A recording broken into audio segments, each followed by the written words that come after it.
ये शानदार सा वीडियो तैयार किया गया है क्लास 10th के जितने भी स्टूडेंट हैं उनके लिए, साइंस अर्थात कि विज्ञान के विषय के लिए। इस वीडियो में हम आपके क्लास 10th के साइंस के लिए मॉडल पेपर की चर्चा करेंगे और ये मॉडल पेपर आपके लिए सबसे बेहतरीन साबित होने जा रहा है, क्योंकि इस मॉडल पेपर को तैयार करते समय आपके आने वाले न्यू एग्जाम पैटर्न ध्यान में रखा गया है। साथ ही साथ आपके 100% साइंस के सिलेबस को कवर करने के साथ साथ इसमें आपके साइंस के प्रत्येक चैप्टर से प्रश्न मिल जाएंगे। यहाँ से तमाम प्रश्न आपको बोर्ड परीक्षा में देखने को मिल जाएंगे। तो आपके साइंस के मॉडल पेपर में शुरुआत होगा एग्जामिनेशन हॉल में भी सेक्शन ए के ऑब्जेक्टिव प्रश्न से। तो आज हम लोग इस मॉडल पेपर के सेक्शन ए की चर्चा कर रहे हैं, ऑब्जेक्टिव प्रश्न। यहाँ पे इंस्ट्रक्शन अब ध्यान से पढ़ लीजिए, लिखा है प्रश्न संख्या 1 से 48 तक वस्तुनिष्ठ प्रश्न है।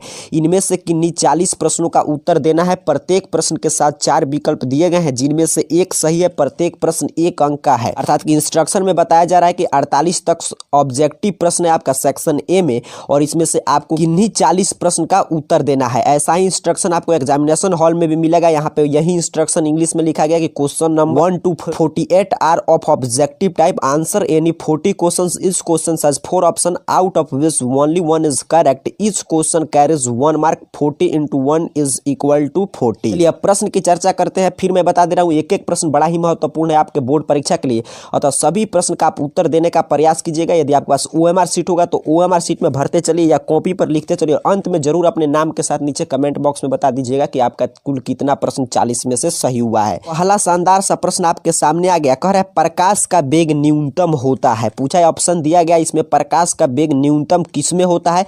तो इस प्रश्न का सही आंसर हो जाएगा ऑप्शन डी, कांच में। कहां प्रकाश का वेग न्यूनतम होता है? तो कांच में। एक एक प्रश्न महत्वपूर्ण है, याद करते चलिए। चलिए दूसरा नंबर प्रश्न है, चित्र में कौन लेंस के मुख्य फोकस बिंदु की संख्या होती है? तो लेंस के मुख्य फोकस बिंदु की संख्या 2 होती है। इसी आधार पे हम कहते हैं लेंस 2 प्रकार के होते हैं, उत्तल लेंस, अवतल लेंस। तो इसका सही आंसर हो जाएगा ऑप्शन ए। आगे बढ़ेंगे, तीसरा नंबर प्रश्न है, जिससे विद्युत धारा प्रवाहित होती है वह पदार्थ क्या कहलाता है? आपसे पूछ रहा है।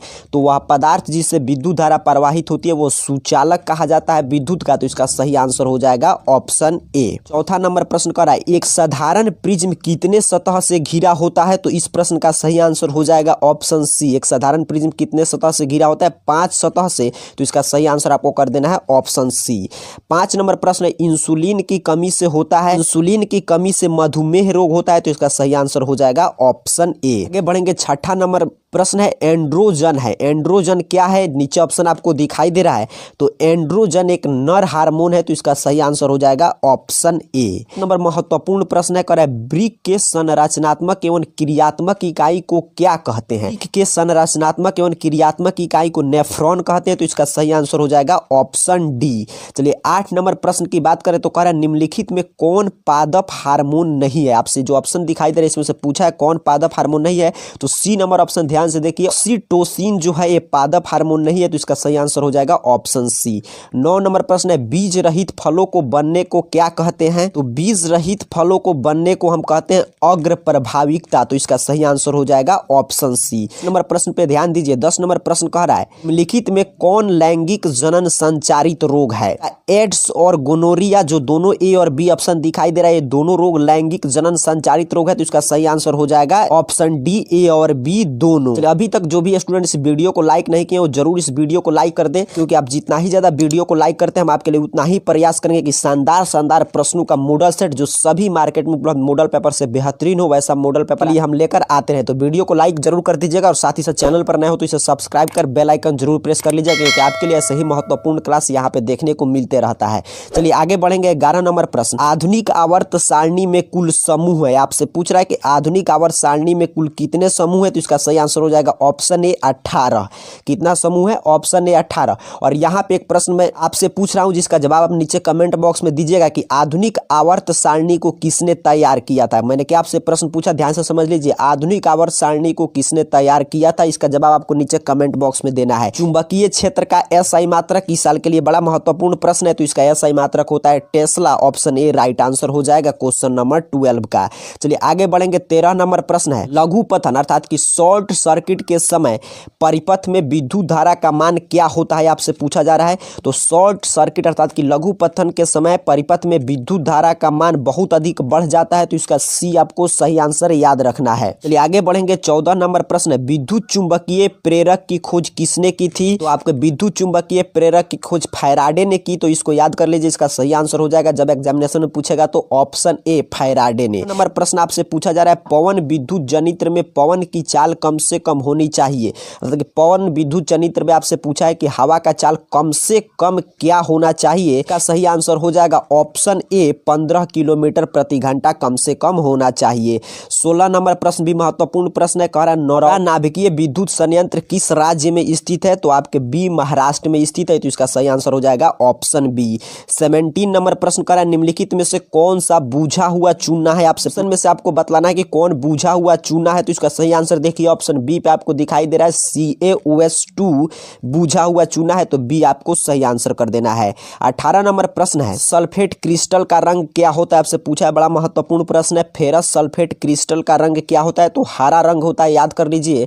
तो 18 नंबर प्रश्न का सही आंसर हो जाएगा ऑप्शन बी। 19 नंबर प्रश्न की बात करें तो पूछ रहा है, निम्नलिखित में कौन क्षारक है? ZNO जो ऑप्शन दिखाई दे रहा है उसमें से ZNO है, तो ये इसका सही आंसर कर देना है। चलिए 20 नंबर प्रश्न है, बड़ा महत्वपूर्ण प्रश्न कर रहा है, कोई विलयन लाल लिटमस को नीला कर देता है, उसका pH मान क्या होगा? आपसे पूछा है, तो देखिए ऑप्शन के अनुसार कोई भी विलयन यदि लाल लिटमस को नीला करता है तो उसका मान 7 से अधिक होगा, तो इसमें ऑप्शन दिखाई दे रहा है ऑप्शन डी, अर्थात कि 20 का डी सही आंसर हो जाएगा 10। आगे बढ़ेंगे 21 नंबर प्रश्न। 21 नंबर प्रश्न है, बॉक्साइट निम्नलिखित में से किस धातु का अयस्क है? तो बॉक्साइट आप जानते हैं एल्युमिनियम का अयस्क है, तो इसका सही आंसर आपको कर देना है ऑप्शन सी, राइट आंसर हो जाएगा।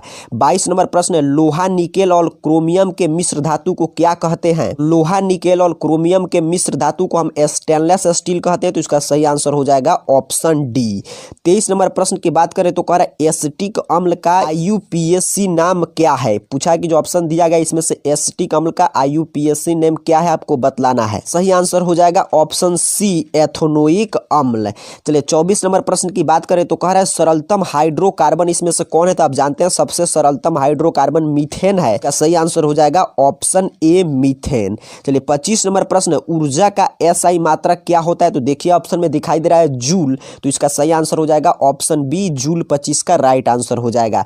26 नंबर प्रश्न, आधुनिक आवर्त नियम के अनुसार तत्वों का गुणधर्म है, इस प्रश्न का सही आंसर हो जाएगा ऑप्शन बी, परमाणु संख्या का आवर्त फलन है, परमाणु संख्या का आवर्त फलन है। चलिए 27 नंबर प्रश्न आ गया, बड़ा ही महत्वपूर्ण प्रश्न है, करा अष्टक सिद्धांत का प्रतिपादन किसने किया था? तो इसका सही आंसर बिल्कुल आसान प्रश्न हो जाएगा, न्यूलैंड्स ने। किसने? न्यूलैंड्स ने, अर्थात कि ऑप्शन बी सही आंसर होगा। चलिए आगे बढ़ेंगे 28 नंबर प्रश्न, हीलियम कैसा तत्व है? आपको बतलाना है कि हीलियम कैसा तत्व है। हीलियम अक्रिय तत्व है, तो इसका सही आंसर हो जाएगा ऑप्शन ए, राइट आंसर होगा। 29 नंबर प्रश्न की बात करें तो पूछा गया, पत्तियों में गैसों का आदान प्रदान कहाँ होता है? ऑप्शन आपको दिखाई दे रहा है, तो जानते हैं पत्तियों में गैसों का आदान प्रदान रंध्र में होता है, तो इसका सही आंसर हो जाएगा ऑप्शन बी। 30 नंबर प्रश्न की चर्चा करें तो कह रहा है, मैग्नीशियम पाया जाता है, हर साल के लिए बड़ा महत्वपूर्ण प्रश्न रहता है, मैग्नीशियम क्लोरोफिल में पाया जाता है, बिल्कुल याद रखिएगा, तो इसका सही आंसर हो जाएगा ऑप्शन ए। चलिए आगे बढ़ेंगे, आपके 31 नंबर प्रश्न है, स्वपोषी पोषण के लिए आवश्यक तत्व है। तो स्वपोषी पोषण आप जानते हैं पेड़ पौधों में पाया जाता है, तो उसको प्रकाश संश्लेषण में CO2 चाहिए, क्लोरोफिल चाहिए, सूर्य का प्रकाश चाहिए, तो इसका सही आंसर हो जाएगा इनमें से सभी। फिर मैं आपको यहाँ पे बता दूं कि सभी प्रश्न बड़ा ही महत्वपूर्ण और सटीक प्रश्न आपके लिए गेस किया गया, ताकि आपके लिए गेस पेपर का भी काम करे, और मॉडल पेपर तो है ही, बिल्कुल न्यू एग्जाम पैटर्न को ध्यान में रखा गया है, इसलिए एक एक प्रश्न को ध्यान से समझकर याद करते चलिएगा। तो आगे बढ़ेंगे, 32 नंबर प्रश्न आपके सामने आ गया, करे रक्षी कोशिकाएं पाई जाती है, तो रक्षी कोशिकाएं पत्तियों में पाई जाती है, तो इसका सही आंसर हो जाएगा ऑप्शन बी। 3 नंबर प्रश्न है, मनुष्य के युग्मकों में गुणसूत्र की संख्या कितनी होती है? तो आप जानते हैं मनुष्य के युग्मकों में गुणसूत्र की संख्या 46 होता है, अगर जोड़ा में पूछेगा तो 23 जोड़ा या 46, तो इसका सही आंसर हो जाएगा 46। 34 नंबर प्रश्न है, एक लिंगी पादप का उदाहरण इसमें से कौन है? आपसे पूछ रहा है कि जो पेड़ पौधा का नाम दिया गया है इसमें से एक लिंगी कौन है, बड़ा महत्वपूर्ण प्रश्न है। तो पपीता आप जानते हैं एक लिंगी पादप का उदाहरण है, तो इसका सही आंसर हो जाएगा ऑप्शन बी। चलिए 35 नंबर प्रश्न की बात करें तो पूछा जा रहा है इनमें कौन अलैंगिक जनन की विधि है। विखंडन, मुकुलन, द्विखंडन, ये सभी अलैंगिक जनन की विधि है, तो इसका सही आंसर हो जाएगा ऑप्शन डी राइट आंसर हो जाएगा। 36 नंबर प्रश्न बड़ा ही महत्वपूर्ण प्रश्न है, पुरुषों में कौन सा लिंग गुणसूत्र होता है। तो पुरुषों में जब पूछा जाए तो XY गुणसूत्र होता है, तो इसका सही आंसर ए। वही प्रश्न अगर पलट के पूछ दे महिलाओं में तो इसका आंसर हो जाएगा ऑप्शन बी XX। चलिए आगे पढ़ेंगे 37 नंबर प्रश्न की बात करें। प्राकृतिक चयन का सिद्धांत किसने दिया है। प्राकृतिक चयन का सिद्धांत आप जानते हैं डार्विन ने दिया है, तो इसका सही आंसर हो जाएगा ऑप्शन सी। 30 नंबर प्रश्न है निम्नलिखित में किसे आप उपभोक्ता की श्रेणी में रखेंगे। तो इसमें से उपभोक्ता कौन है, ऑप्शन सी जंगली जानवर क्या है, उपभोक्ता है। 39 नंबर प्रश्न बड़ा महत्वपूर्ण प्रश्न आ गया, कर सही आहार श्रृंखला आपको देखकर ऑप्शन बताइए कि इसमें से आहार श्रृंखला सही कौन है।